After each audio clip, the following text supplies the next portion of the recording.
রবীন্দ্রনাথ ঠাকুর স্বয়ং যার সম্পর্কে বলেছিলেন, ছোট গল্প লেখার পাঞ্চপাণ্ডবের মধ্যে তুমি যেন সব্যসাচী অর্জুন। তোমার গান্ডীব হতে তীরগুলি ছোটে যেন সূর্যরশ্মির মতো। ১৯১৩ সালে রবীন্দ্রনাথ এক চিঠিতে তাকে বলেছিলেন, তোমার গল্পগুলি ভারী ভালো। হাসির হাওয়ায় কল্পনার ঝোঁকে পালের উপর পাল তুলিয়া একেবারে হুহু করিয়া ছুটিয়া চলিয়াছে। কোথাও যে বিন্দুমাত্র ভার আছে বা বাধা আছে তাহা অনুভব করিবার জো নাই। গল্পের এমনই টান যে কোনোটা দুবার পড়েছিলেন, প্রতিবারই তা নতুন করে ভাবিয়েছিল।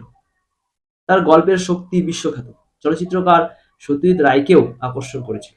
তার দেবী গল্প অবলম্বনে বিখ্যাত দেবী চলচ্চিত্রটি নির্মাণ করেছিলেন সত্যজিৎ রায়। পৌদ্গলিক বিশ্বাসের শিকার হয়ে একজন নারীর জীবন কিভাবে বিভীষিকাময় হয়ে ওঠে এবং ট্র্যাজেডিতে রূপ নিতে বাধ্য হয় তা এই গল্পে উঠে এসেছে।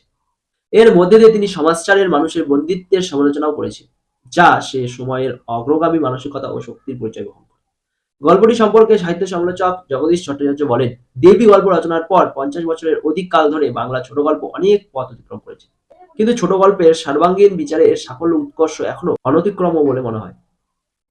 তিনি প্রভাত কুমার মুখোপাধ্যায়। প্রথম জীবনে কবিগুরু রবীন্দ্রনাথ ঠাকুরের সহচর্য পেয়েছিলেন প্রভাত কুমার মুখোপাধ্যায়।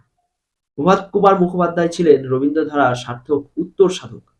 বিদেশি সাহিত্যে তার অসামান্য দখল ছিল। তিনি জানতেন পাশ্চাত্যের আঙ্গিক বাংলা কথা সাহিত্যে তার সৃষ্টিও করতে পেরেছিলেন। সাহিত্যের যে কৌশলকে ইংরেজিতে প্রিসিয়েশন বলা হয়, প্রভাত কুমারের গল্পে তা দুর্দান্তভাবে দেখা যেত। আর তাই প্রমোদ চৌধুরী তাকে প্রভাত প্রতিম ফরাসি সাহিত্যিক গি দ্য মপাসার সঙ্গে তুলনা করেছে।